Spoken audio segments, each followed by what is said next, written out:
Second ഇയറിലത്തെ inorganic കെമിസ്ട്രിയുടെ ഒന്നാമത്തെ ചാപ്റ്ററാണ് നമ്മൾ ഇന്ന് ഡിസ്കസ് ചെയ്യുന്നത്. ടോപ്പിക്കിൻ്റെ പേര് general principles and process of isolation of elements. Short ഫോമിൽ മെറ്റലർജി എന്ന് പറയും. എല്ലാവരുടെ കയ്യിലും നോട്ട്സ് ഉണ്ടാവണേ. അന്നേ നോട്ട്സ് എഴുതാൻ വേണ്ടി പറഞ്ഞിട്ടുണ്ട്. ഞാൻ ഈ എഴുതിയ നോട്ട്സ് അതുപോലെ നിങ്ങൾക്ക് വായിച്ചു തരുന്നില്ല, കാരണം അത് നിങ്ങൾ വായിക്കേണ്ടതാണ് കേട്ടോ. ഞാൻ അതിൻ്റെ മെത്തേഡ് കെമിസ്ട്രി മാത്രം പറഞ്ഞുതരും. ഓക്കെ, ആദ്യം പ്രിൻസിപ്പൽ ഓർസ് കൊടുത്തിട്ടുണ്ട്, കുറച്ച് മെറ്റൽസിൻ്റെ പ്രധാനപ്പെട്ട ഓറ്. ഉദാഹരണത്തിന് അലൂമിനിയത്തിൻ്റെ ഓറാണ് ബോക്സൈറ്റ്. അതായത് അലൂമിനിയത്തിൻ്റെ ഓറ് നമ്മൾ പഠിച്ചിട്ട് Al2O3 അല്ലേ? അത് ടെക്സ്റ്റ് ബുക്കിൽ കൊടുത്തത് Al2O3 ഏത് ഫോമിലാണ് നിങ്ങൾ നോക്കിയേ. ഓക്കെ, Al2OH 4 times Si2O5 എന്നൊക്കെ കാണും, മനസ്സിലായോ? അപ്പോൾ Al2O3 2H2 ആണ് യഥാർത്ഥത്തിൽ ഏത് ബോക്സൈറ്റ് കേട്ടോ, ബോക്സൈറ്റ്. ഇനി അയണിൻ്റെ ഓറ് കൊടുത്തിട്ടുണ്ട്. എന്തൊക്കെയാണ്? ഹീമറ്റൈറ്റ് Fe2O3, magnetite Fe3O4, siderite FeCO3, iron pyrites FeS2. Okay, clear ആയില്ലേ? അയൺ പൈറൈറ്റിസിനെ ഫൂൾസ് ഗോൾഡ് എന്നും പറയാറുണ്ട്. പിന്നെ കോപ്പറിൻ്റെ ഓറ് കൊടുത്തിട്ടുണ്ട്. കോപ്പർ പൈറൈറ്റിസ് CuFeS2 അല്ലെങ്കിൽ Cu2S ഒരു ഡോട്ട് ഇട്ടിട്ട് FeS കേട്ടോ. പിന്നെ malachite CuCO3 CuOH twice, cuprite Cu2O, copper glance Cu2S. പിന്നെ സിങ്കിൻ്റെ ഓറ് സിങ്ക് ബ്ലെൻഡ് അല്ലെങ്കിൽ സ്വാലറൈറ്റ്, അത് ZnS ആണ്. പിന്നെ കലാമിൻ ZnCO3, സിങ്കൈറ്റ് ZnO.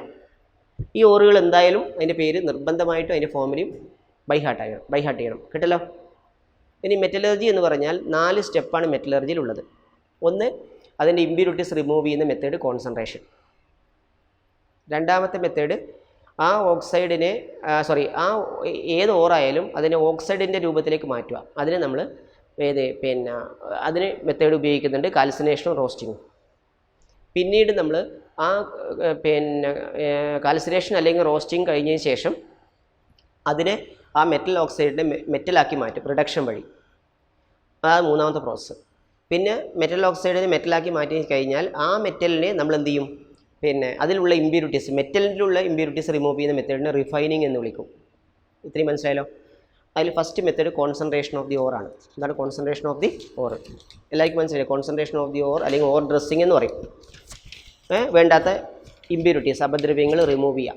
ഓക്കെ, അതിൽ ഓരോ ഓറിൻ്റെ നേച്ചർ അനുസരിച്ച് ഓരോ മെത്തേഡ് ഉപയോഗിക്കും. അതിൽ ഒന്നാമത്തേത് ഹൈഡ്രോളിക് വാഷിംഗ്. എന്താ ഒന്നാമത്തെ മെത്തേഡ്? Hydraulic washing. ഹൈഡ്രോളിക് വാഷിങ്ങിൽ ഈ എഴുതിയ സെൻറ്റൻസുകൾ മുഴുവൻ നിങ്ങൾ പഠിക്കണം. ഞാൻ അതിൻ്റെ ശരിക്കുള്ള കെമിസ്ട്രിയുടെ മീനിങ് മാത്രം പറഞ്ഞുതരും കേട്ടില്ലേ. ഹൈഡ്രോളിക് വാഷിങ്ങിൽ ചെയ്യുന്നത് എന്താ ചെയ്യുന്നത്? ലൈറ്റർ ആയിട്ടുള്ള ഇമ്പ്യൂരിറ്റീസ് ഉള്ള ഓറുണ്ടെങ്കിൽ അതൊരു ഒരു സ്ലോപ്പിംഗ് ഫർണസിലെടുക്കും. എന്നിട്ട് അതിൽ വെച്ചിട്ട് വെള്ളം നല്ല ഫോഴ്സിൽ വെള്ളം പമ്പ് ചെയ്യും. അപ്പോൾ ലൈറ്റർ ആയിട്ടുള്ള ഇമ്പ്യൂരിറ്റീസ് ആ വെള്ളത്തിൻ്റെ കൂടെ പോകും. ഏത് അവിടെ തന്നെ തങ്ങി നിൽക്കും? ആ ഓറ് അവിടെ തന്നെ തങ്ങി നിൽക്കും. അതാണ് ഹൈഡ്രോളിക് വാഷിംഗ്. പിന്നെ രണ്ടാമത്തെ മെത്തേഡ് മാഗ്നറ്റിക് സെപ്പറേഷനാണ്. മാഗ്നറ്റിക് സെപ്പറേഷനിൽ ഒന്നുകിൽ ഓറ് അല്ലെങ്കിൽ ഇമ്പ്യൂരിറ്റി മാഗ്നറ്റിക് ആയിരിക്കണം. ഒരു ഉദാഹരണത്തിന് അയണിൻ്റെ ഓറ് എല്ലാം മാഗ്നറ്റിക് ആണ്, അതിൻ്റെ കൂടെയുള്ള ഇമ്പ്യൂരിറ്റീസ് നോൺ മാഗ്നറ്റിക് ആണ്. അപ്പോൾ അപ്പോൾ ഒരു കാന്തം ഉപയോഗിച്ചിട്ട് അയണിനെ സെപ്പറേറ്റ് ചെയ്യും, അയണിൻ്റെ ഓറിനെ സെപ്പറേറ്റ് ചെയ്യും. മനസ്സിലായ? ഇമ്പ്യൂരിറ്റീസ് നിന്ന് വേർതിരിക്കും. അതാണ് മാഗ്നറ്റിക് സെപ്പറേഷൻ. മാഗ്നറ്റിക് സെപ്പറേഷൻ ചെയ്യണമെങ്കിൽ ഒന്നുകിൽ ഇമ്പ്യൂരിറ്റി അല്ലെങ്കിൽ ഏത് ഓർ എന്തായിരിക്കണം? മാഗ്നറ്റിക് ആയിരിക്കണം. പിന്നെ ഫ്രോത്ത് ഫ്ലോട്ടേഷൻ പ്രോസസ്സ്. എന്താണ് ഫ്രോത്ത് ഫ്ലോട്ടേഷൻ പ്രോസസ്സിൽ ചെയ്യുന്നത് സൾഫൈഡ് ഓറിൻ്റെ കോൺസെൻട്രേഷനാണ് ഏത് ഉപയോഗിക്കുന്നത്? ഫ്രോത്ത് ഫ്ലോട്ടേഷൻ പ്രോസസ്സ് ഉപയോഗിക്കുന്നത്. ഈ ഫ്രോത്ത് ഫ്ലോട്ടേഷൻ പ്രോസസ്സിൽ ഒരു വലിയ ടാങ്കിൽ പൈൻ ഓയിൽ അല്ലെങ്കിൽ അങ്ങനെയുള്ള ഏതെങ്കിലും ഓയിൽ, മനസ്സിലായോ? ആ ഓയിൽ എന്ത് ചെയ്യും? എടുത്തിട്ട് അത് ആ ഓയിലിൽ ഈ ഓറ് ചേർക്കും. മനസ്സിലായോ? ഓയിൽ കൂടാതെ വെള്ളവും ചേർക്കും. എന്നിട്ട് എയർ എന്ത് ചെയ്യും? നല്ല ഫോഴ്സിൽ പാസ് ചെയ്യും. അപ്പോൾ എന്ത് ചെയ്യും? ഈ ഓയിലാണ് ഈ ഓറ് ഏതിലാണ് വെറ്റ് ചെയ്യുക? ഓറ് ഏതിലാണ് തങ്ങി നിൽക്കുക? ഓയിലിൽ. വെള്ളത്തിൽ ഇമ്പ്യൂരിറ്റീസ് ഉണ്ടാവും. മനസ്സിലായോ? ഇനി എന്ത് ചെയ്യും? ഈ ഇതിങ്ങനെ എയർ കണ്ടിന്യൂസ് ആയിട്ട് പാസ് ചെയ്യുമ്പോൾ എന്ത് സംഭവിക്കും?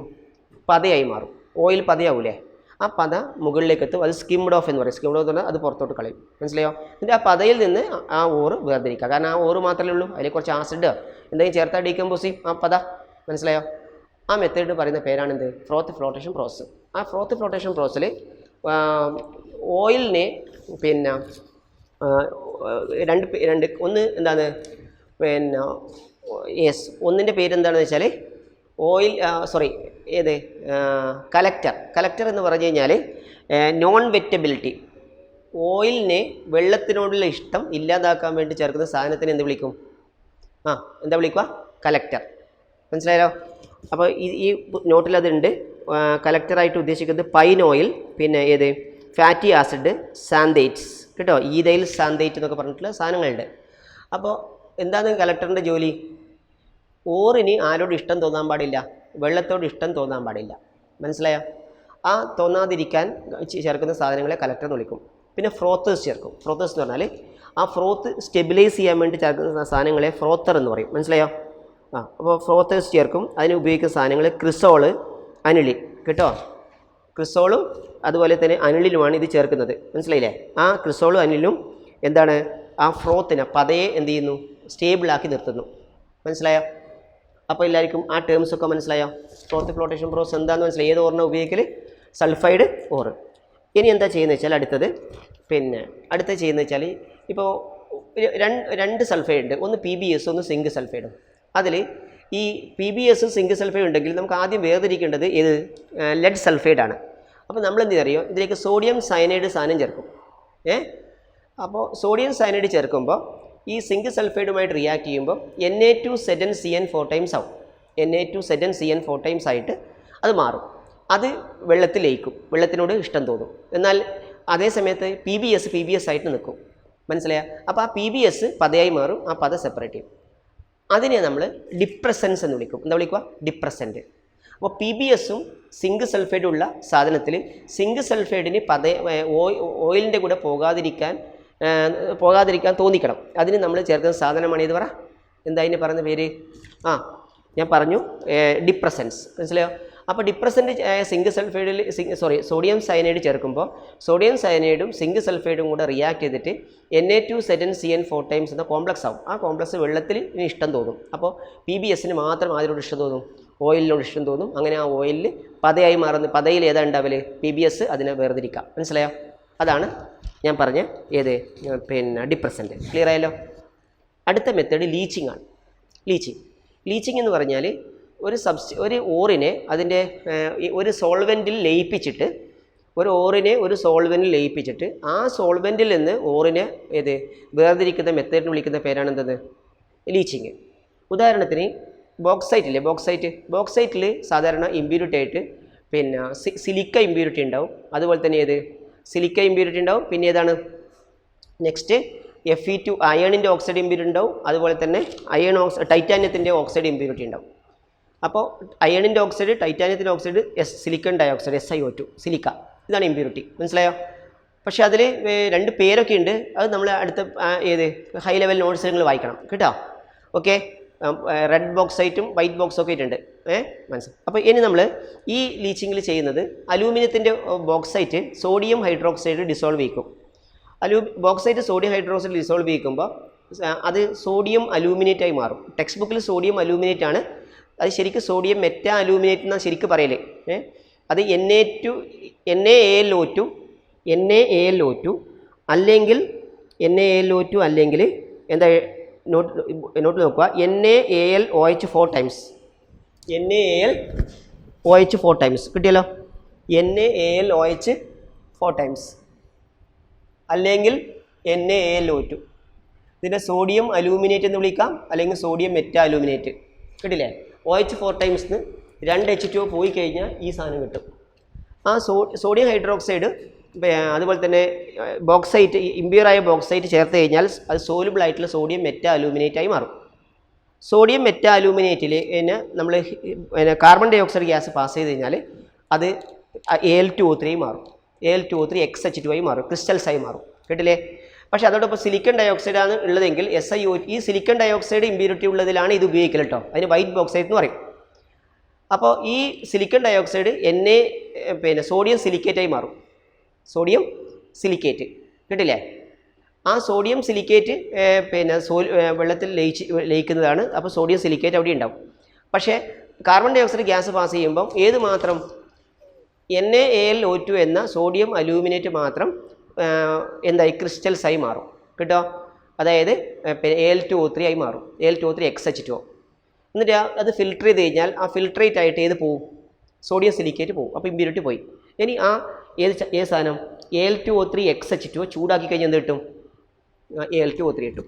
മനസ്സിലായല്ലോ? അതാണ് ഏത് ബോക്സൈറ്റിൻ്റെ ശുദ്ധീകരണം കേട്ടോ. ഓക്കെ, സോഡിയം ഹൈഡ്രോക്സൈഡ് ഉപയോഗിച്ചിട്ട് ഏത് ബോക്സൈറ്റ് ശുദ്ധീകരിക്കുന്നു. ക്ലിയർ ആയില്ലേ? ക്ലിയർ ആയല്ലോ? യെസ്. ഇനി ഇതിനെ ബേസ് പ്രോസസ് എന്നാണ് പറയൽ. പക്ഷേ നമുക്ക് ടെക്സ്റ്റ് ബുക്കിൽ പേരില്ല, അതുകൊണ്ട് ഞാനിപ്പോൾ തൽക്കാലം അത് പറയണില്ല. അപ്പോൾ ഏതൊക്കെ ഇക്വേഷൻസ് ആണ് നോക്കിയേ? Al2O3 plus 2NaOH gives 2NaOH plus 3H2O gives 2NaAlOH 4 times. കണ്ടില്ലേ? ബാലൻസ്ഡ് ആയിട്ട് പഠിക്കാനാവില്ലെങ്കിൽ ആ ഫോമുല മാത്രം പഠിക്കുക. അടുത്തത് 2NaAlOH 4 times plus CO2 gives Al2O3 XH2O plus 2NaHCO3. അതിൽ Al2O3 സോളിഡ് ആണ്, മറ്റേത് ലിക്വിഡ് ആണ്. ഓക്കെ, അക്വസ് ആണ്. ഇനി Al2O3 XH2O heat gives Al2O3 plus XH2O. Clear ആയില്ലേ? മറ്റുള്ള എക്സാമ്പിൾ എന്ന് പറഞ്ഞാൽ സിൽവറിൻ്റെ അതുപോലെ തന്നെ ഏത് ഗോൾഡ്, അതിൻ്റെ ഏത് ആ മെറ്റൽ തന്നെ നേറ്റീവ് മെറ്റൽ തന്നെ ഓറാവാറുണ്ട്. ആ മെറ്റലിൻ്റെ ആദ്യം കോൺസെൻട്രേഷൻ നടത്തുന്നത് ഇതിലേക്ക് സോഡിയം സയനൈഡ് അല്ലെങ്കിൽ പൊട്ടാസ്യം സയനൈഡ് ചേർക്കും ഓക്സിജൻ്റെ പ്രസൻസിൽ. സോഡിയം സയനൈഡ് അല്ലെങ്കിൽ പൊട്ടാസ്യം സയനൈഡ് ചേർക്കും ഏതിൻ്റെ പ്രസൻസിൽ? ഓക്സിജൻ്റെ പ്രസൻസിൽ. അന്നേരം നോട്ടിൽ നോക്കിയാൽ മനസ്സിലാവും MCN 4 ടൈംസും കിട്ടും. അതായത് ഒരു metal M plus CN minus cyanide, എത്ര CN ഒന്നും നിങ്ങൾ എഴുതണമെന്നില്ല, സയനൈഡുമായിട്ട് റിയാക്ട് ചെയ്യുമ്പോൾ പ്ലസ് ഓക്സിജൻ വേണേ.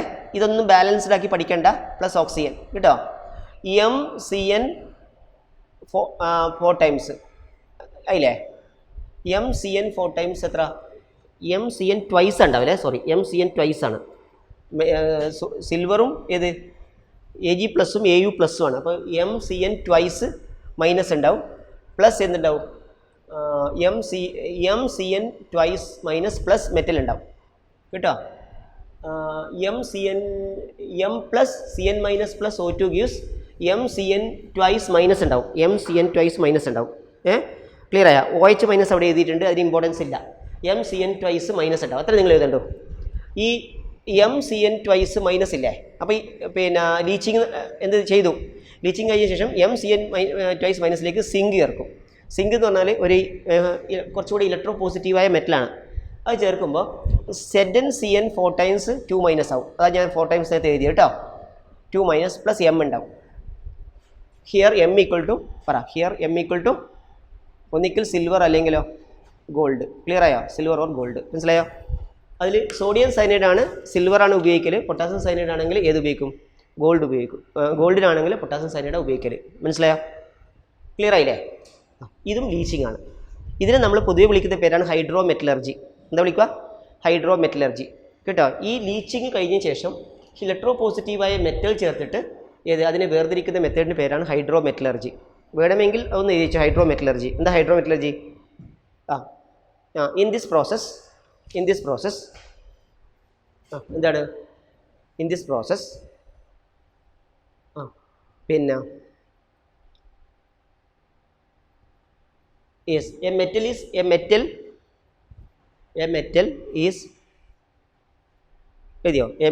dissolved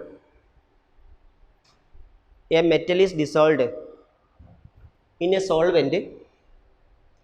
Metal is dissolved in a solvent to form a soluble complex. അതായത് നോട്ട് ഇല്ലാത്തതുകൊണ്ടാണ് എഴുതിക്കുന്നത് soluble complex.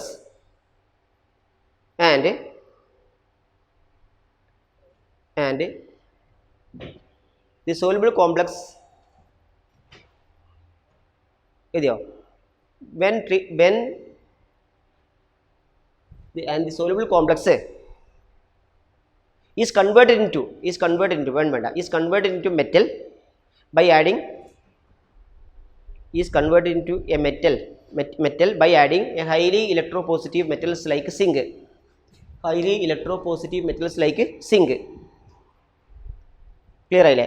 ഇക്വേഷൻ എഴുതുക. M plus C N minus plus O2 gives M C N twice minus കേട്ടോ, plus OH minus ഉണ്ടാവും.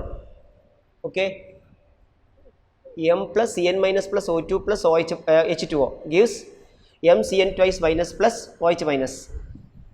അല്ലെ, M C N twice minus plus Zn gives ZnCN 4 times 2 minus plus M.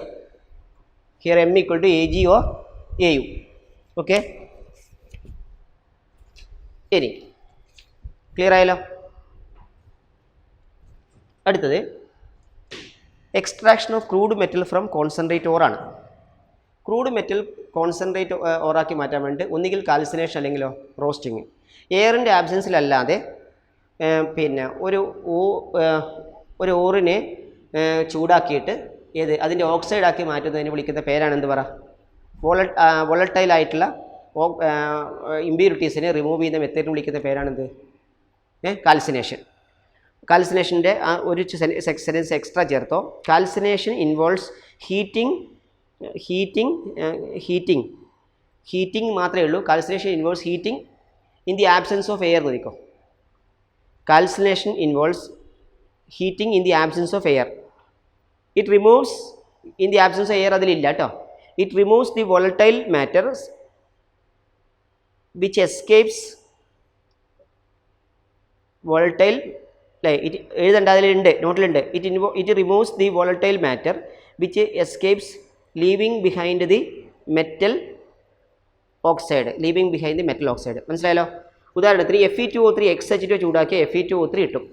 പിന്നെ സെരൻ CO3 ചൂടാക്കിയാൽ സെരനോ plus CO2 കിട്ടും. ഒരു carbonate decompose ചെയ്തിട്ട് അതിൻ്റെ ഓക്സൈഡായി മാറുന്നത് കാൽസിനേഷനാണ്. സെരൻ CO3 gives സെരനോ പ്ലസ് CO2. അടുത്ത് double oxide dolomite CaCO3 MgCO3, അത് ചൂടാക്കി കഴിഞ്ഞാൽ CaO കിട്ടും, MgO കിട്ടും, CO2 കിട്ടും. CaCO3 ഡോട്ട് MgCO3 ചൂടാക്കി വന്നിട്ടും CaO MgO CO2. ക്ലിയർ? ഇതിനടുത്ത് പിന്നെ റോസ്റ്റിംഗ് ആണ്. റോസ്റ്റിംഗ് എന്ന് പറഞ്ഞാൽ ഒരു മെറ്റലിൻ്റെ മെൽറ്റിംഗ് പോയിന്റിൽ താഴെയായിട്ട് ഒരു മെറ്റലിൻ്റെ ഓറിനെ എന്ത് ചെയ്യുക? ചൂടാക്കുക. മനസ്സിലായോ? ഏതിൻ്റെ പ്രസൻസിൽ? എയറിൻ്റെ പ്രസൻസിൽ, അതിന് വിളിക്കുന്ന ഓക്സിജൻ്റെ പ്രസൻസിൽ, അതിന് വിളിക്കുന്ന പേരാണ് റോസ്റ്റിംഗ്. മനസ്സിലായല്ലോ? ഞാൻ സെൻറ്റൻസ് എഴുതുന്നില്ല, സെൻറ്റൻസ് പറയണില്ല, ഇതിലുണ്ട്. ഉദാഹരണത്തിന് സൾഫൈഡ് ഓറാണ് സാധാരണ ഏതിന് ഉപയോഗിക്കൽ? റോസ്റ്റിങ്ങിന് ഉപയോഗിക്കൽ. സെരനസ് പ്ലസ് O2 ഗീവ്സ് സെരനോ പ്ലസ് SO2. ബാലൻസ് ഒന്നും ചെയ്യേണ്ട. സെരനസ് എന്തായി മാറി? സെരനോ ആയി മാറി. PbS plus O2 gives PbO plus SO2. PbS എന്തായി മാറി? PbO ആയി മാറി. Cu2S plus O2 gives Cu2O plus SO2. അവിടെ Cu2S എന്തായി മാറി? Cu2O ആയി മാറി. അപ്പോൾ മെറ്റൽ സൾഫൈഡ് മെറ്റൽ ഓക്സൈഡായി മാറി. ക്ലിയർ? ഇനി പിന്നെ സൾഫൈഡ്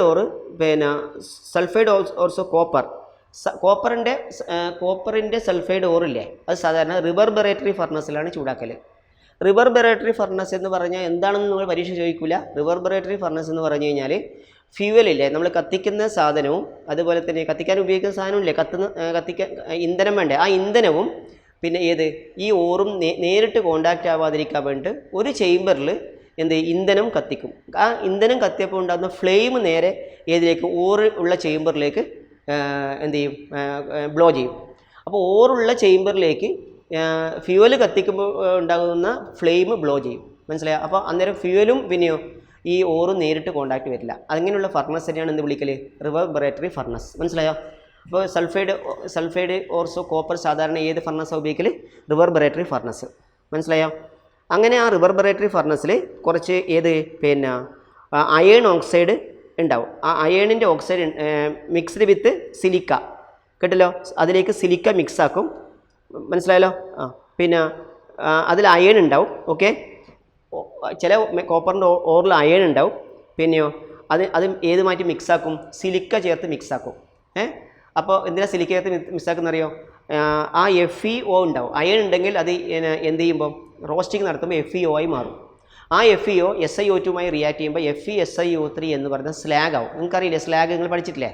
ലൈറ്റായിട്ടുള്ള ആ മുകളിൽ പൊങ്ങിക്കിടക്കുന്ന സാധനം, അതാണ് സ്ലാഗ്. മനസ്സിലായോ? അപ്പോൾ അയേണിൻ്റെ സിലിക്കേറ്റ് FeSiO3 കേട്ടോ സ്ലാഗായി മാറും. പഠിച്ചോ? അപ്പോൾ എന്താ ചെയ്യുന്നത്? എന്താ ചേർക്കുക? കോപ്പറിൻ്റെ ഓറ് എടുത്തിട്ട് Cu2S ഇല്ലേ, അതെടുത്ത് അതിലേക്ക് എന്ത് ചേർക്കും? പിന്നെ റോസ്റ്റിംഗ് നടക്കുന്നതിന് മുമ്പായിട്ട് റിവർബറേറ്ററി ഫർണസിൽ എടുത്ത് അതിലേക്ക് കുറച്ച് സിലിക്ക മിക്സ് ആക്കും. അതിൽ മിക്കവാറും അയേൺ ഉണ്ടാവും. എന്നിട്ട് അയൺ ഉണ്ടെങ്കിലാണ് സിലിക്ക ചേർക്കേണ്ട ആവശ്യമുള്ളൂ. അയൺ ഉണ്ടെങ്കിൽ Fe എന്തായി മാറും? FeO ആയി മാറും. ആ FeO SiO2മായി റിയാക്ട് ചെയ്ത് FeSiO3 ആ സ്ലാഗ് മുകളിലുണ്ടാവും, അത് പുറത്തോട്ട് കളയാം കേട്ടോ. FeSiO3 ഇനി പിന്നെ അപ്പോൾ അവസാനമാകുമ്പം എന്താ കിട്ടുക? FeSiO3 സ്ലാഗ് നമുക്ക് റിമൂവ് ചെയ്യാൻ പറ്റും കേട്ടോ. നമുക്ക് കിട്ടുന്ന സാധനം, ആ റിവർബറേറ്ററി ഫർണസ് കിട്ടുന്ന സാധനം എന്താണ്? കോപ്പർ മെയ്റ്റ് ആണ്. കോപ്പർ മെയ്റ്റ് എന്ന് പറഞ്ഞാൽ എന്താണ്? Cu2Sഉം Fes ഉണ്ടാവും. എന്താ കോപ്പർ മെയ്റ്റിൽ അടങ്ങിയിരിക്കുന്ന സാധനങ്ങൾ? റിവർബറേറ്ററി ഫർണസ് ഇതുപോലെ ചൂടായി കഴിഞ്ഞാൽ കോപ്പർ മെയ്റ്റ് കിട്ടും. കോപ്പർ മെയ്റ്റിൽ എന്താ കിട്ടുക? Cu2Sഉം Fes കിട്ടും. അതിനുശേഷം അതിൻ്റെ ഓക്സിഡേഷൻ ആദ്യം നടക്കുന്നുണ്ട്. അത് ഞാൻ കോപ്പറിൻ്റെ മെറ്റലർജി പറഞ്ഞുതരാം കേട്ടോ. So what is copper matte? What is എന്താണ് കോമ്പോസിഷൻ ഓഫ് കോപ്പർ മെയ്റ്റ്? എല്ലാവരും എഴുതിയേ. What is the composition of copper matte? Copper മെയ്റ്റിൻ്റെ കോമ്പോസിഷൻസ് Cu2S + Fes, കുപ്രസ് സൾഫൈഡും ഫെറസ് സൾഫൈഡും കേട്ടോ. Cu2S എന്ന് പറഞ്ഞാൽ കുപ്രസ് സൾഫൈഡ്, Fes എന്ന് പറഞ്ഞാലോ ഫെറസ് സൾഫൈഡ്. Okay, clear? ഇനി അടുത്തത് പിന്നെ next reduction of oxide to മെറ്റലാണ്. അടുത്ത പ്രോസസ് ഏതാണ്? Reduction of oxide to metal. ഒരു മെറ്റൽ ഓക്സൈഡിനെ ഏതെങ്കിലും ഒരു റെഡ്യൂസിങ് ഏജൻറ്റ് ഉപയോഗിച്ചിട്ട് എന്താക്കി മാറ്റണം? ഒരു മെറ്റൽ ഓക്സൈഡിനെ ഏതെങ്കിലും റെഡ്യൂസിങ് ഏജൻറ്റ് ഉപയോഗിച്ചിട്ട് മെറ്റലാക്കി മാറ്റണം. അതാണ് ഏത്? Reduction of metal oxide. Clear ആയില്ലേ? അത് ഡീറ്റെയിൽ ആയിട്ട് പഠിക്കണം. യെസ്, എല്ലാവരും തെർമോഡൈനാമിക് പ്രിൻസിപ്പിൾസ് ഓഫ് മെറ്റലർജി നോക്കിയേ. തെർമോഡൈനാമിക് പ്രിൻസിപ്പിൾസ് ഓഫ് ഏത്? മെറ്റലർജി. അപ്പോൾ തെർമോഡൈനാമിക് പ്രിൻസിപ്പിൾസ് ഓഫ് മെറ്റലർജി അതാണ് മെയിനായിട്ട് ഇതിൽ ഡിസ്കസ് ചെയ്യുന്നത്. ഇതിൽ ഗ്രാഫൊക്കെ ഉണ്ട്. ഗ്രാഫൊന്നും ബൈഹാർട്ട് പഠിക്കേണ്ട, പക്ഷേ ഗ്രാഫിൻ്റെ നേച്ചർ മനസ്സിലാക്കുക. അതായത് നമ്മൾ പിന്നെ ഈ തെർമോഡൈനാമിക്സ് പ്രിൻസിപ്പിൾസ് ഓഫ് മെറ്റലർജി എന്ന് പറഞ്ഞാൽ മെയിനായി ഡിപ്പെൻഡ് ചെയ്ത ഇക്വേഷനാണ്. ΔG = ΔH - T∆S. നിങ്ങൾ തന്നെ ആലോചിച്ച് നോക്കുക. ΔS ഒരു റിയാക്ഷൻ, നമ്മൾ റിയാക്ഷൻ ഇതിൽ കാണാം. ആ റിയാക്ഷൻ ΔS പോസിറ്റീവ് ആണെങ്കിൽ ടെമ്പറേച്ചർ കൂടുന്തോറും T∆S കൂടും. T∆S കൂടുമ്പോൾ ഇത് മൈനസ് ആവും. അപ്പോൾ ΔG നെഗറ്റീവ് ആയിക്കൊണ്ടേയിരിക്കും എന്ന് പറഞ്ഞാൽ ആ പ്രോസസ്സ് കൂടുതൽ നടന്നുകൊണ്ടേയിരിക്കും. അതായത് സ്പോണ്ടേനിയസ് ആവും. ഇതാണ് ഈ പ്രിൻസിപ്പിൾ. ΔS പോസിറ്റീവ് ആണെങ്കിൽ, അപ്പോൾ ΔH പോസിറ്റീവ് ആണെങ്കിൽ ടെമ്പറേച്ചർ കൂടുന്തോറും എന്ത് ചെയ്യും? ΔG negative ആയിക്കൊണ്ടിരിക്കും. മനസ്സിലായോ? എന്നാൽ ΔS നെഗറ്റീവ് ആണെങ്കിലോ ടെമ്പറേച്ചർ കൂടുന്തോറും എന്ത് ചെയ്യും? ΔG നെഗറ്റീവ് വാല്യൂ കുറഞ്ഞുകൊണ്ട് വരും. ഇത്രയും മനസ്സിലായോ? ΔG നെഗറ്റീവ് കുറഞ്ഞ് അവസാനം പോസിറ്റീവ് ആയി കഴിഞ്ഞാൽ അത് സ്പോണ്ടേനിയസ് ആവില്ല. പഠിച്ചില്ല നമ്മൾ? ΔG നെഗറ്റീവ് ആയില്ലേ സ്പോണ്ടേനിയസ് ആവില്ല. ഇത്രയും മനസ്സിലായോ? ΔS പോസിറ്റീവ് ആണ്, ഞാൻ പോസിറ്റീവോ നെഗറ്റീവോ നിങ്ങൾക്ക് പറഞ്ഞുതരാം. ΔS പോസിറ്റീവ് ആണെങ്കിൽ ടെമ്പറേച്ചർ കൂടുന്തോറും T∆S കൂടും. അപ്പോൾ ഈ മൈനസ് വാല്യൂ കൂടും. അതിൻ്റെ അർത്ഥം ΔG കൂടുതൽ നെഗറ്റീവ് ആവും. ക്ലിയർ ആയോ? ΔS നെഗറ്റീവ് ആണെങ്കിലോ ഈ ഉത്തരം പോസിറ്റീവ് ആവും. അപ്പോൾ ടെമ്പറേച്ചർ കൂടുന്തോറും ΔG ഒന്നുകിൽ നെഗറ്റീവ് വാല്യൂ കുറയും, അല്ലെങ്കിൽ ΔG പോസിറ്റീവായി മാറും. ക്ലിയർ ആയോ? അപ്പോൾ എന്താ ചെയ്യുന്നത് വെച്ചാൽ, ഇപ്പോൾ ഒരു metal aluminium Al + O2 gives ഏതാണ്? Al2O3. ഇങ്ങനെയല്ലേ നമ്മൾ ഇക്വേഷൻ?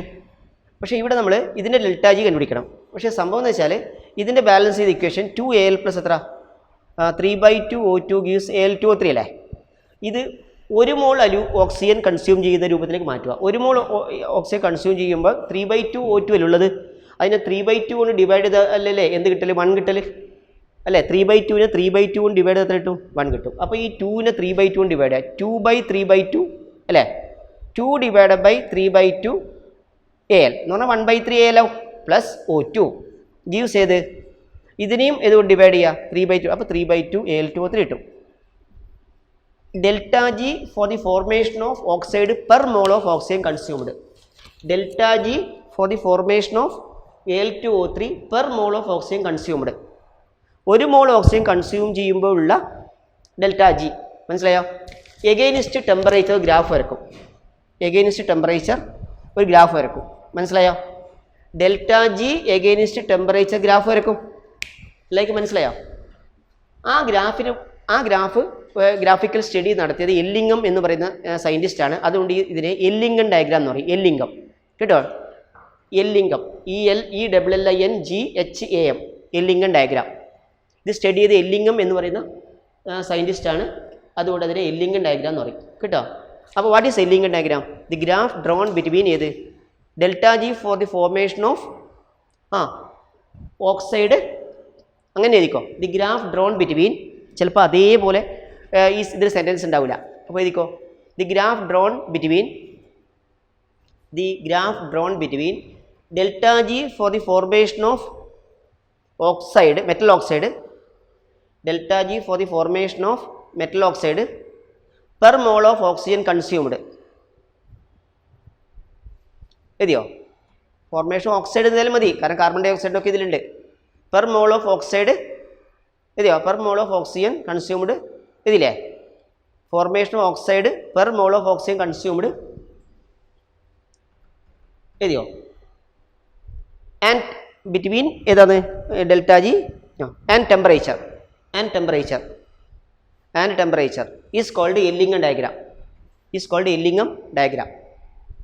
അതില്ലേ? ഇനി ഈ എല്ലിംഗം ഡയഗ്രത്തിൻ്റെ ഇമ്പോർട്ടൻസ് എന്താണെന്ന് ചോദിച്ചു കഴിഞ്ഞാൽ ഞാൻ ഇതിലെഴുതിയ സെൻറ്റൻസും കൊണ്ടൊന്ന് പഠിച്ചു കേട്ടോ. ഓക്കെ, ഈ എല്ലിംഗം ഡയഗ്രത്തിൻ്റെ ഇമ്പോർട്ടൻസ് എന്താണെന്ന് ചോദിച്ചു കഴിഞ്ഞാലേ നോക്കുക. പിന്നെ ഇവിടെ ഏത് എല്ലിംഗം ഡയഗ്രാം നിങ്ങൾ നോക്കുക. ഇവിടെ ഡെൽറ്റ ജി കാണും, ഇവിടെ ടെമ്പറേച്ചർ കാണും. കണ്ടില്ലേ? ഡെൽറ്റ ജി ടെമ്പറേച്ചർ നോട്ട് ശരിക്കും നോക്കുക. അപ്പോൾ ഈ ഡെൽറ്റ ജി ടെമ്പറേച്ചർ ഗ്രാഫിൽ ചില ഗ്രാഫ് ഉണ്ടോ ഇങ്ങനെ പോയിട്ട് ഇങ്ങോട്ട് സ്ലോപ്പ് കൂടുന്നുണ്ടോ? അപ്പോൾ ആദ്യം അത് മെൽറ്റ് ചെയ്യും, പിന്നെ ആ സ്ലോപ്പ് എത്തുന്ന സമയത്ത് അത് ബോയിൽ ചെയ്യും. മനസ്സിലായതേ? മെൽറ്റ് ചെയ്ത് കഴിഞ്ഞാൽ നല്ല സ്ലോപ്പ് എത്തൂല, പക്ഷേ ബോയിൽ ചെയ്ത് കഴിഞ്ഞാൽ ആ സ്ലോപ്പ് എത്തും. മനസ്സിലായോ? സ്ലോപ്പ് കൂടും. അപ്പോൾ ഇങ്ങനെ ഗ്രാഫ് ഉണ്ടാവില്ല, ഇങ്ങനെ പോയി ഇങ്ങനെ പോകും. ഇങ്ങനെ പോകുന്നതിനിടയിൽ ഒരു പ്രത്യേക ടെമ്പറേച്ചർ മെൽറ്റ് ചെയ്യും. ആ മെൽറ്റിങ് കഴിഞ്ഞിട്ട് പിന്നെ ബോയിൽ ചെയ്ത് കഴിഞ്ഞാൽ അത് വേപ്പറായി മാറും. മനസ്സിലായോ? അപ്പോൾ അങ്ങനെയാണ് ഈ ഗ്രാഫ് ഉള്ളത്. ക്ലിയർ ആയോ? എന്താ ഇതിൻ്റെ ഉദ്ദേശം എന്ന് വെച്ച് കഴിഞ്ഞാൽ ഒരു റിയാക്ഷൻ കപ്പിൾ ചെയ്യണം. ഒരു റിയാക്ഷൻ എന്ത് ചെയ്യണം? കപ്ലിംഗ് നടത്തണം. അതായത് ഇപ്പം ഞാനൊരു ഉദാഹരണം പറയാം. ഞാൻ പിന്നെ അലൂമിനിയം മെഗ്നീഷ്യം ഇക്വേഷൻ പറയാം. അലൂമിനിയം പ്ലസ് O2 ഗീവ്സ് ഏത്? Al2O3 അല്ലേ? Al2O3. അതുപോലെ പിന്നെ Mg പ്ലസ് ഏത്? O2 ഗീവ്സ് എന്താ വരിക? MgO. ഞാൻ ബാലൻസ് ഒന്നും ചെയ്തിട്ടില്ല. ഇതിന് ഡെൽറ്റ ജി ഉണ്ടാവും, ഇതിന് ഡെൽറ്റ ജി ഉണ്ടാവും. മനസ്സിലായോ? അപ്പോൾ ഇനി നമ്മൾ എന്ത് ചെയ്യും? ഈ രണ്ട് റിയാക്ഷനിൽ ഇതൊന്ന് ഇത് രണ്ട്. ഓക്കെ, ഞാൻ ഓക്സിജൻ്റെ എണ്ണൊന്നും ക്ലിയറായി പറയുന്നില്ല. ഒന്നാമത്തെ ഈ ഒന്നാമത്തെ ഇക്വേഷന് രണ്ടാമത്തെ ഇക്വേഷന് ഒന്നാമത്തെ ഇക്വേഷൻ കുറച്ചാലേ എന്താ കിട്ടുക? രണ്ടാമത്തെ ഇക്വേഷൻ ഒന്നാമത്തെ ഇക്വേഷൻ കുറക്കുമ്പോൾ രണ്ടാമത്തെ ഇക്വേഷനിൽ Mg ലെഫ്റ്റ് സൈഡിലാണ്, ഒന്നാമത്തെ ഇക്വേഷനിൽ Al2O3 റൈറ്റ് സൈഡിലാണ്. അപ്പം ഒന്നാമത്തെ ഇക്വേഷൻ കുറക്കുമ്പോൾ Al2O3 ലെഫ്റ്റ് സൈഡിലേക്ക് വരും. Al2O3 പ്ലസ് Mg ഗീവ്സ് എന്ത് കിട്ടും? പറ. പിന്നെ MgO രണ്ടാമത്തെ ഇക്വേഷനിൽ ലെഫ്റ്റ് സൈഡിലാണ്, പക്ഷേ അലൂമിനിയം ഒന്നാമത്തെ ഇക്വേഷൻ ലെഫ്റ്റ് സൈഡിലാണ്, അത് റൈറ്റ് സൈഡിലേക്ക് മാറും. ബാലൻസ് ചെയ്തിട്ടില്ലേ? ഇത് രണ്ടും കൂടെ കപ്പിൾ ചെയ്തു, അപ്പോൾ ഇത് കിട്ടി. ഈ റിയാക്ഷൻ നടന്നാൽ അതിൻ്റെ അർത്ഥം എന്താണ്? Al2O3 ഏതിനെ റെഡ്യൂസ് ചെയ്യുന്നു? Al2O3 ഏതിനെ റെഡ്യൂസ് ചെയ്യുന്നു? Al2O3 അല്ല, മെഗ്നീഷ്യം ഏതിനെ റെഡ്യൂസ് ചെയ്യുന്നു? Al2O3 റെഡ്യൂസ് ചെയ്യുന്നു. മെഗ്നീഷ്യം Al2O3 റെഡ്യൂസ് ചെയ്തിട്ട് അലൂമിനിയം ആക്കി മാറ്റുന്നു. പക്ഷെ അങ്ങനെ സാധിക്കണമെങ്കിൽ നിങ്ങളുടെ ഗ്രാഫിൽ മെഗ്നീഷ്യം താഴെയാണോ മുകളിലാണോ? ആദ്യം എല്ലിംഗം ഡയഗ്രത്തിൽ ഏറ്റവും താഴെയല്ലേ നോക്കിയ മെഗ്നീഷ്യം. പക്ഷെ ഒരു പർട്ടിക്കുലർ ടെമ്പറേച്ചർ കഴിഞ്ഞാൽ അല്ലേ ഏതാണ്ട് 1400 അല്ലെ 1200 മേലെ 1473 തോന്നും. അപ്പോൾ ആ ടെമ്പറേച്ചർ കഴിഞ്ഞാൽ എന്ത് സംഭവിക്കുന്നു? പറ. ഈ പിന്നെ ഏത് മേലെയാവുന്നുണ്ട്? Magnesium മേലെയാവുന്നു, aluminium താഴെയാവുന്നു. പക്ഷെ എന്നാലും ആദ്യത്തെ ലോവർ ടെമ്പറേച്ചറിലൊക്കെ മെഗ്നീഷ്യം താഴെയാണ്, അലൂമിനിയം എന്താണ്? മുകളിലാണ്. അപ്പോൾ എന്നറിയാം, താഴെയുള്ള മെറ്റലിന് മുകളിലുള്ള മെറ്റൽ ഓക്സൈഡിനെ മെറ്റലാക്കി മാറ്റാൻ പറ്റും. എന്താണെന്നറിയോ?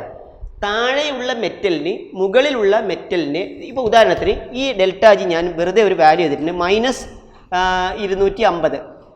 ഇത് -200 വിചാരിക്കുക. അപ്പോൾ നിങ്ങൾ തന്നെ ആലോചിച്ച് നോക്കിയേ, രണ്ടാമത്തെ ഇക്വേഷൻ ഒന്നാമത്തെ ഇക്വേഷൻ കുറച്ചപ്പോഴല്ലേ Al2O3 plus Mg gives MgO plus Al കിട്ടിയത്. ഈ റിയാക്ഷൻ ചെയ്യുമ്പോൾ ഡെൽറ്റ ജി കണ്ടുപിടിക്കുമ്പോൾ എന്താ ചെയ്യുക? ഇപ്പം ഞാൻ പറഞ്ഞ ഉദാഹരണത്തിന് ഇതൊന്നും യഥാർത്ഥ വാല്യൂ ഒന്നല്ല. പറ. ഡെൽറ്റ ജിക്ക് -250 -200 എത്ര കിട്ടും? ഉത്തരം -50 കിട്ടൂലേ? തിരിച്ചാ ചെയ്തെങ്കിൽ +50 അല്ലേ കിട്ടല്? അപ്പോൾ ആ കപ്ലിംഗ് റിയാക്ഷൻ എന്തല്ല? ആ കപ്പിൾഡ് റിയാക്ഷൻ സ്പോണ്ടേനിയസ് അല്ല. ഇപ്പോൾ ഇത് സ്പോണ്ടേനിയസ് ആണ്. മനസ്സിലായോ? അപ്പോൾ എല്ലിംഗം ഡയഗ്രാം എന്ന് പറയുന്നത് A metal lying below can reduce can reduce the oxide of the metal that is lying above. കിട്ടുമെന്ന് അപ്പോൾ എന്താ അക്കോർഡിംഗ് ടു എല്ലിംഗൻ ഡയഗ്രാം എന്താണ്? എ മെറ്റൽ ലൈയിങ് ബിലോ ഒന്ന് എഴുതിക്കോ.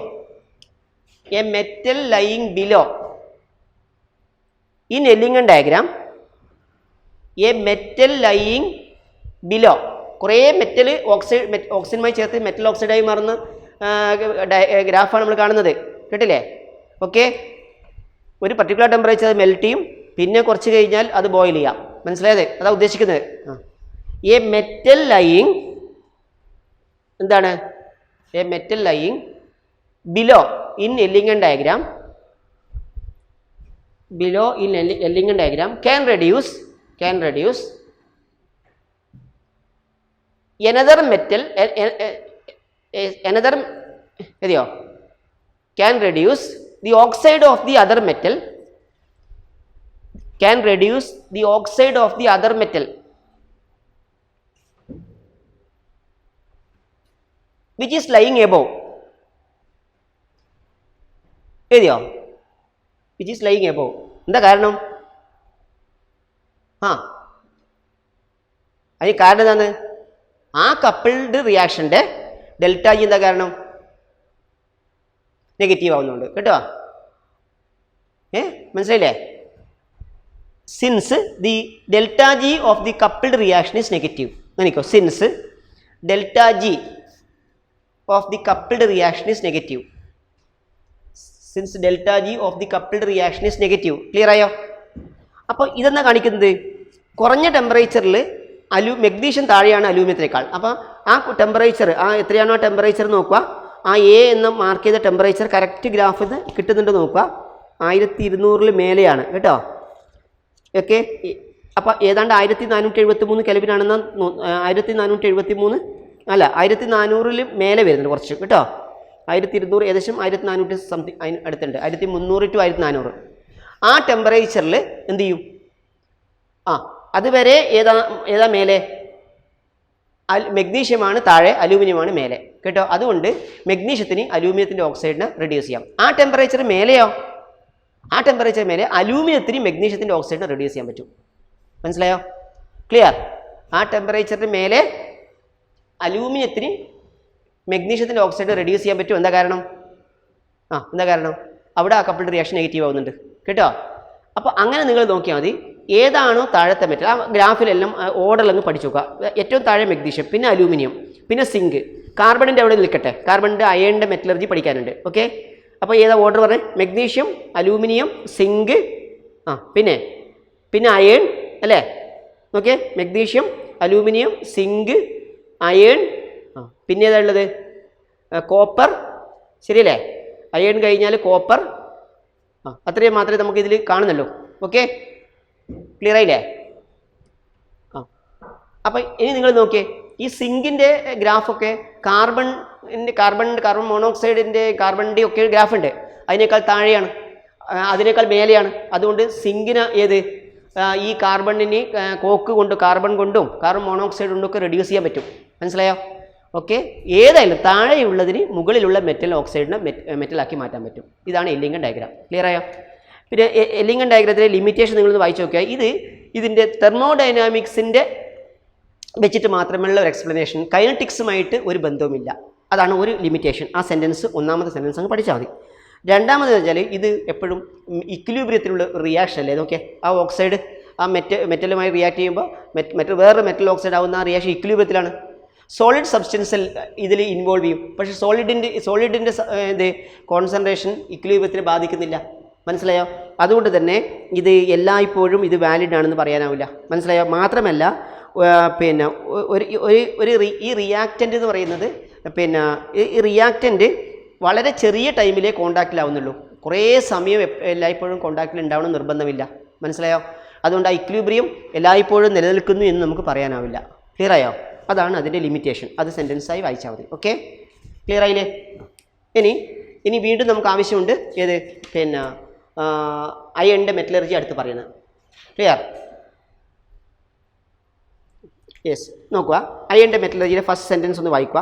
അയണിൻ്റെ ഓക്സൈഡായ ഈ മിക്സർ Fe2O3യും Fe3O4ൻ്റെ മിക്സർ പിന്നെ ഏത് പിന്നെ കാൽസിനേഷൻ അല്ലെങ്കിൽ റോസ്റ്റിങ്ങിന് സബ്ജക്റ്റ് ചെയ്തതിന് ശേഷം പിന്നെ അതിലേക്ക് ഏത് അതൊരു ബ്ലാസ്റ്റ് ഫർണസിലേക്ക് എടുക്കണം. അത് ബ്ലാസ്റ്റ് ഫർണസിൽ ലൈം സ്റ്റോണും അതുപോലെ കോക്കും അതിലേക്ക് ഫെഡ് ചെയ്യുക. ലൈം സ്റ്റോണും കോക്കും മനസ്സിലായല്ലോ.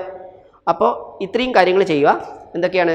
ലൈം സ്റ്റോണും കോക്കും അയണിൻ്റെ ഓക്സൈഡായ Fe2O3 Fe3O4 മിക്സർ കാൽസിനേഷൻ അല്ലെങ്കിൽ റോസ്റ്റിംഗ് നടത്തിയതിന് ശേഷം പിന്നെ ഏത് കോക്കും അതുപോലെ തന്നെ ഏതും കൂടെ മിക്സ് ആക്കുക, മാർബിൾ അല്ലേ, ഇത് മിക്സ് ആക്കുക. ഓക്കെ, ലൈം സ്റ്റോൺ അല്ലെങ്കിൽ മാർബിൾ മിക്സ് ആക്കുക. എന്നിട്ട് പിന്നെ ആ ഓപ്പൺ ഇതിൻ്റെ മുകളിൽ ഭാഗത്തേക്ക് ചേർക്കുക. മനസ്സിലായോ? എന്നിട്ട് അത് ചൂടാക്കുമ്പോൾ ഓരോ ടെമ്പറേച്ചർ റേഞ്ചിൽ ഓരോ റിയാക്ഷൻ നടക്കും. മനസ്സിലായല്ലോ? അതിൽ 500 to 800 കെൽവിനിലാണ് കാൽസ്യം കാർബണേറ്റ് ചൂടാക്കി ഹീറ്റ് ഡീകമ്പോസിറ്റ് കാൽസ്യം ഓക്സൈഡും കാർബൺ ഡൈ ഓക്സൈഡും ആവുന്നത്. കാൽസ്യം ഓക്സൈഡും കാർബൺ ഡൈ ഓക്സൈഡ് ആവുന്നത് 500 മുതൽ 800 കെൽവിൻ. അത് ലോവർ ടെമ്പറേച്ചർ റേഞ്ചാണ്. ബ്ലാസ്റ്റ് ഫർണസിൽ ലോവർ ടെമ്പറേച്ചർ റേഞ്ചാണ്. ഓക്കെ, ആ ലോവർ ടെമ്പറേച്ചർ റേഞ്ചിൽ 500 മുതൽ 800 കെൽവിൻ ആണ് എത്ര ലോവർ ടെമ്പറേച്ചർ റേഞ്ച്. എത്രയാണ് ടെമ്പറേച്ചർ?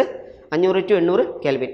അപ്പോൾ അതിൽ നടക്കുന്ന പിന്നെ റിയാക്ഷൻസ് എന്തൊക്കെയാണെന്ന് ചോദിച്ചു കഴിഞ്ഞാൽ പ്രധാനപ്പെട്ട റിയാക്ഷൻ പിന്നെ ഒന്ന് കാൽസ്യം കാർബണേറ്റ് കാൽസ്യം ഓക്സൈഡും കാർബൺ ഡൈ ഓക്സൈഡ് ആവുന്നു. രണ്ടാമത്തെ റിയാക്ഷൻ Fe2O3 കാർബൺ മോണോക്സൈഡുമായിട്ട് കമ്പൈൻ ചെയ്തിട്ട് Fe3O4ഉം കാർബൺ ഡൈ ഓക്സൈഡ് ആവുന്നു. അതായത് Fe2O3 Fe3O4 മിക്സറിൽ നമ്മൾ എടുത്തത്, അതിൽ ആ Fe2O3 കാർബൺ മോണോക്സൈഡുമായിട്ട് റിയാക്ട് ചെയ്തിട്ട് Fe3O4ഉം കാർബൺ ഡൈ ഓക്സൈഡ് ആവുന്നു. കണ്ടില്ലേ? രണ്ടാമത്തെ റിയാക്ഷൻ ആ Fe3O4 വീണ്ടും കാർബൺ മോണോക്സൈഡുമായിട്ട് റിയാക്ട് ചെയ്യുമ്പോൾ Fe ഉണ്ടാവാം. അപ്പോൾ Fe3O4 കാർബൺ മോണോക്സൈഡുമായിട്ട് റിയാക്ട് ചെയ്യുമ്പോൾ Fe ഉണ്ടാവാം, പ്ലസ് കാർബൺ ഡൈ ഓക്സൈഡ് ഉണ്ടാവാം. ആ റിയാക്ഷൻ അവിടെ നടക്കുന്നുണ്ട്. കൂടാതെ Fe2O3 കാർബൺ മോണോക്സൈഡുമായിട്ട് റിയാക്ട് ചെയ്യുമ്പോൾ കുറച്ചൊക്കെ FeO ആയി മാറും. Fe2O3 അതിൽ എല്ലാം Fe3O4 ആയി മാറൂലല്ലോ.